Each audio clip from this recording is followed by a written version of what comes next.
गुरुभ्यो श्री गुरुपरंपराभ्यो श्री गुरुचरणकमलेभ्यो श्री गुरुपादाभ्यो नमः।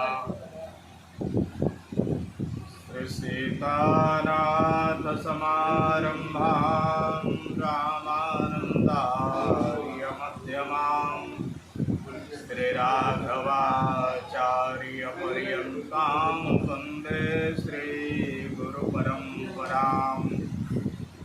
पूज्य गुरुदेव भगवान की जय, सब संतन की जय। आज मैं मुख्य रूप से एक अपने विभागीय विषय पर दो शब्द कहने के लिए मुखर हो रहा हूँ।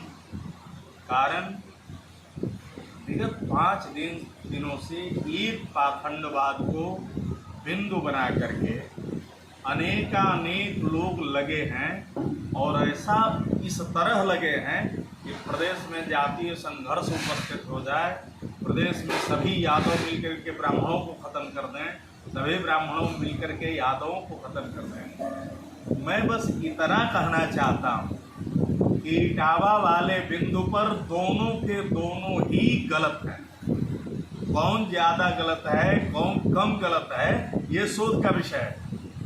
बुलाने वाले ने अगर घर बुलाने के बाद एक दिन कथा कराने के बाद जात पूछी तो वो उसकी कुपड़ता, मूर्खता और उसकी अमानवीयता का परिचायक है। उसको अपने घर कथा बाँचने के लिए बुलाने के पहले उसका जाति गोत्र पूछना चाहिए।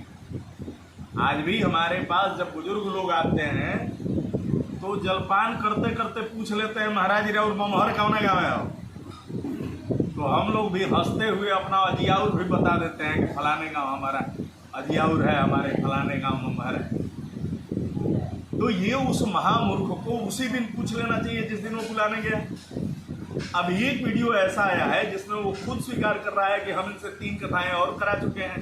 तो जब 3 कथाएं करा रहे थे उस समय तुम कोमा में थे, अथवा तुम्हारा जन्म ही नहीं हुआ था, अजन्मे अवस्था में तुमने कथा करा लिया। उस विषय पर दोनों के दोनों ही गलत हैं, धूर्त हैं, और दोनों के दोनों महामूर्ख हैं। मैं अपने गृह जनपद से निकट सीमांत जनपद के एक महापुरुष का नाम ले रहा हूं। शायद हमारा वीडियो देखने वाले बहुत लोग ऐसे जानते भी होंगे उनको, और वो महापुरुष हैं परम आदरणीय पूज्य सुखनंदन यादव जी, जिन्होंने श्री रामायण जी का और श्री महाभारत जी का पूरा भोजपुरी में अनुवाद किया है। और 1000 ऐसे ब्राह्मणों को मैं जानता हूं जो माथा पटक करके सुखनंदन यादव जी को प्रणाम करते हैं। कहाँ से ब्राह्मण की गरिमा घट जाती है और कहाँ से सुखनंदन यादव जी की गरिमा घट जाती है। सुखनंदन यादव जी ने पूरे जीवन में किसी ब्राह्मण को गाली नहीं दिया, न सार्वजनिक रूप से न व्यक्तिगत रूप से। कहाँ से उनका सम्मान घटा है भाई साहब? एक PhD लोग उनको सादर प्रणाम करते हैं। और उनकी 2 पंक्तियां बताता हूँ आपको। जब वो सुमिरन गाते थे 90 से 2000 के दशक में, हम लोग छोटे होते थे और सुनते थे, तो उनकी एक पंक्ति होती थी कि राधा रमन गोहराई ले जी रउआ जग करता। ये भागवत के 5 मंत्र का अनुवाद है। उसमें उनका एक अंतरा होता था कि रउए कहनी राघव, रउए कहनी माधव, बनी के गणेश पूजवा पाई ले जी रउआ जग करता। हमारी विनती बस इतनी है कि भागवत जी का नाम लेकर के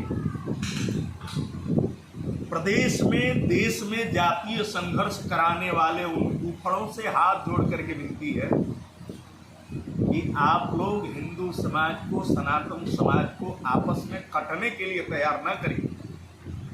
और जो इस मुद्दे पर कट रहे हैं, काटने जा रहे हैं या कटवाने जा रहे हैं, उनसे भी मेरी हाथ जोड़ करके विनती है कि भाई साहब, कोई नेता आपके घर का खर्ची चलाने नहीं आएगा। जेल में जा करके आप चक्की पीसोगे, चाहे पंडित जी हो चाहे यादव जी हो।